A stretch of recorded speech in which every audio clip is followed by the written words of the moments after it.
Now, broadcasting from the underground command post, deep in the bowels of a hidden bunker, somewhere under the brick and steel of a nondescript building, we've once again made contact with our leader, Mark Levin.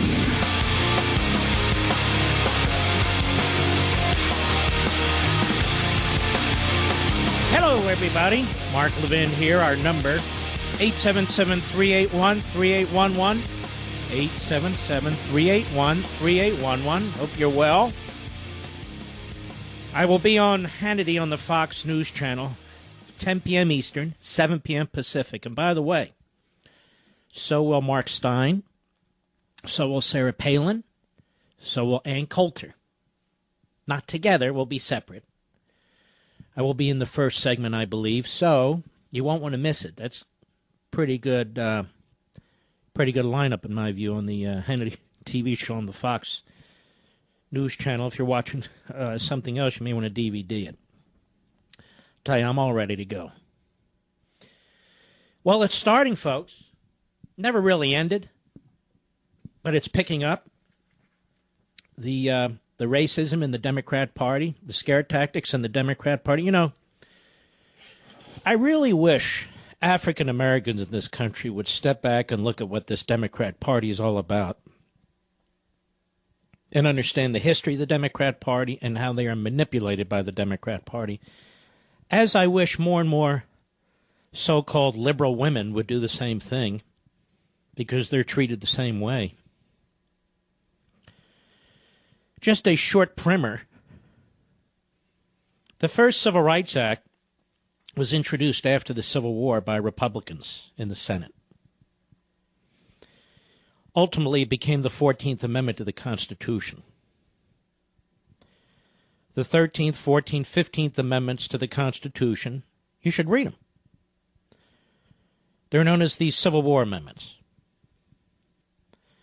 They were pushed and passed by Republicans. After the Civil War, the Democrat Party officially, in most of the country, not all of it, supported segregation.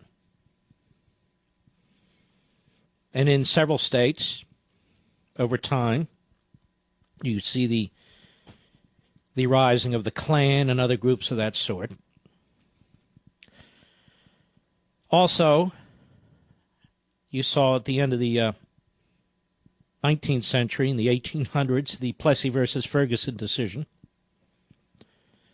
where separate but equal is equal, segregation. Practiced mostly in the South, but not exclusively in the South. Certain pockets in the North as well, including the District of Columbia. And segregation was upheld by the Supreme Court, just as slavery was upheld by the Supreme Court in Dred Scott some 45 years or so earlier. Then we have almost 60 years of injustice. Not by Republicans, not by Republican governors, not in Republican states, but by Democrats, Democrat states, Democrat governors. Not all, but in the case where there is segregation, they were all Democrats.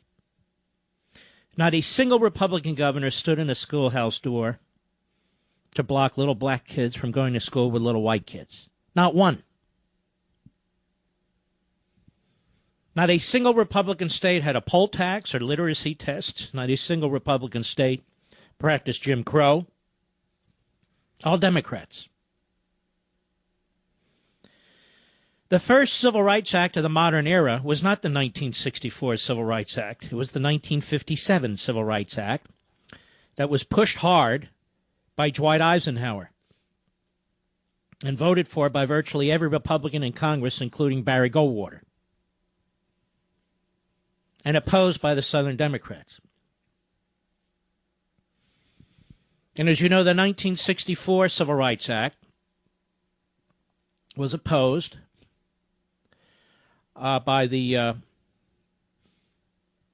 Southern Democrats, and they actually filibustered it.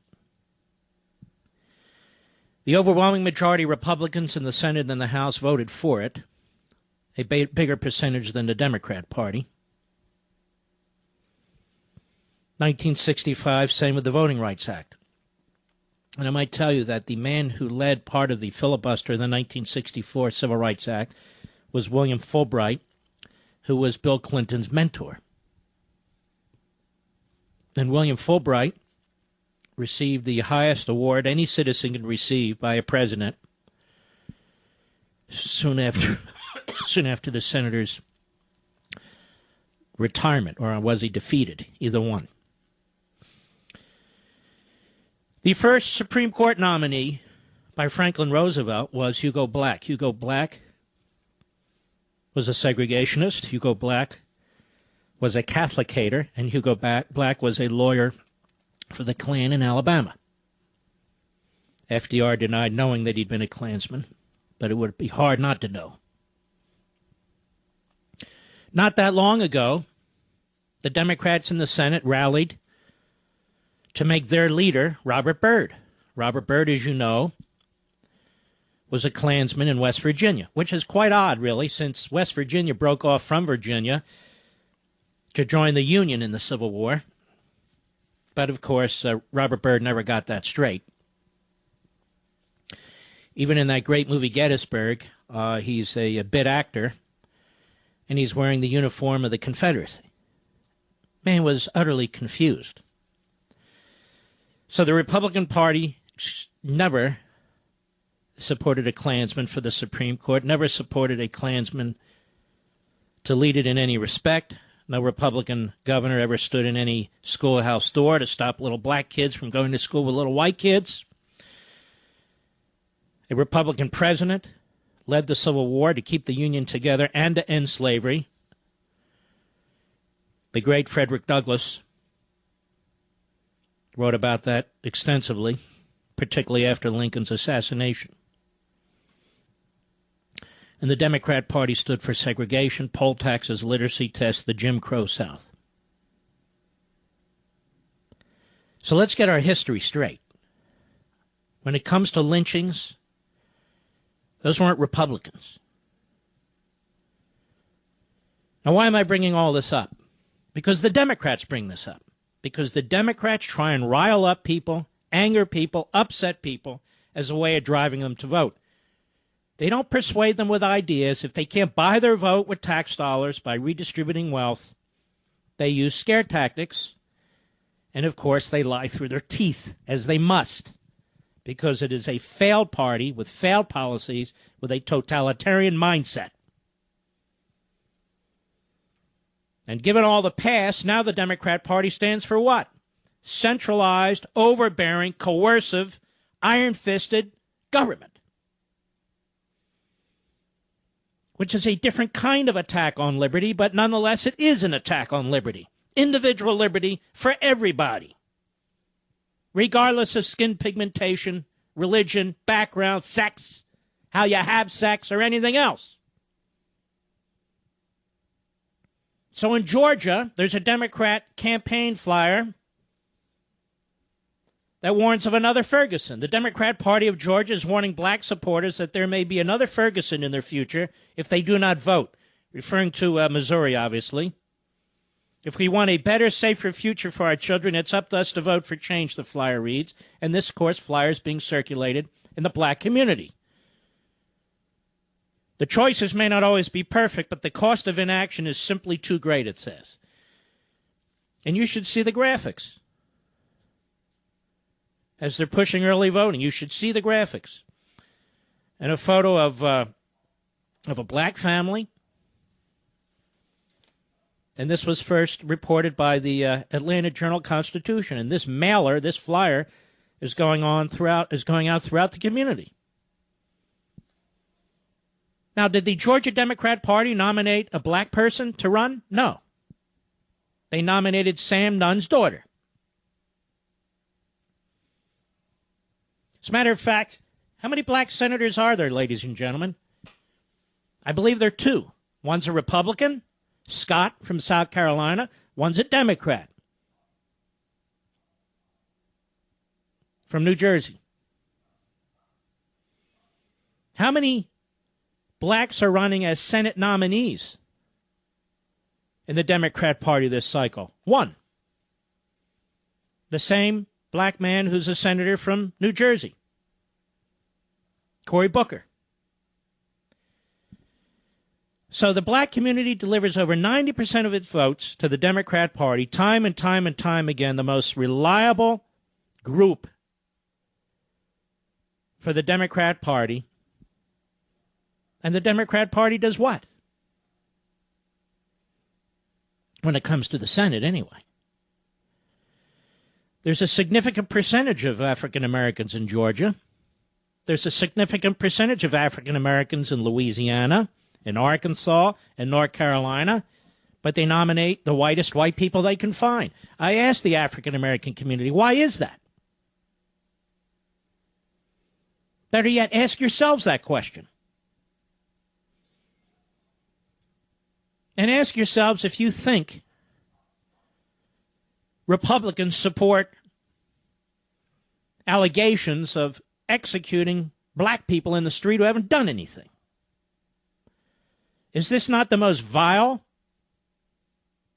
kind of politics, the most outrageous? And is it not demeaning to the intelligence of people to keep this up, election cycle after election cycle? Then you look at North Carolina. This senator from North Carolina, Kay Hagan, she's corrupt. Her family's corrupt. They made a ton of money off of government programs as a result of her votes. Now, in the old days, you go to prison for that. In the new days, only if you're a Republican. And even if you haven't done anything, they'll hunt you down for 10 years like Tom DeLay when there's nothing there and bankrupt you. But here they have the goods on this woman and her family, but nothing. Take a look at Mark Warner in Virginia, running around trying to tie the Republican Ed Gillespie to Enron. Enron, Mark Warner, even though he lies and dissembles about it, all but offered a federal judgeship to the daughter of a state senator if the state senator would stay in the state Senate so the Democrats would control it. That man shouldn't be running for the Senate. He should be running from the U.S. attorney. So here we have this pro-Hagan flyer in North Carolina. It uses the images of lynchings, warrants of Obama's impeachment if Democrats lose. Obama's not going to be impeached. The Republicans are incapable of it. The Daily Caller, the race in North Carolina for the Senate is well on its way to being the most expensive Senate race in history. Churchgoers in Fayetteville returned to their cars Sunday to find a political flyer on their windshield, which is to be expected 16 days before an election. But this flyer was different from the normal vote for candidate X or opposed ballot question Y. The flyer was a picture of the lynching of a black man by a white crowd with the words, Kay Hagan doesn't win, Obama's impeachment will begin, vote in 2014. Is that not amazing? Is this not 2014? We still run crap like this? And people believe crap like this? I seem to recall the Republicans pulled something like this in Mississippi in the Republican primary against Chris Matthews. I think it was old Bubba Haley Barber who pulled that one. Good job, Haley. You're a good Democrat. I'll be right back.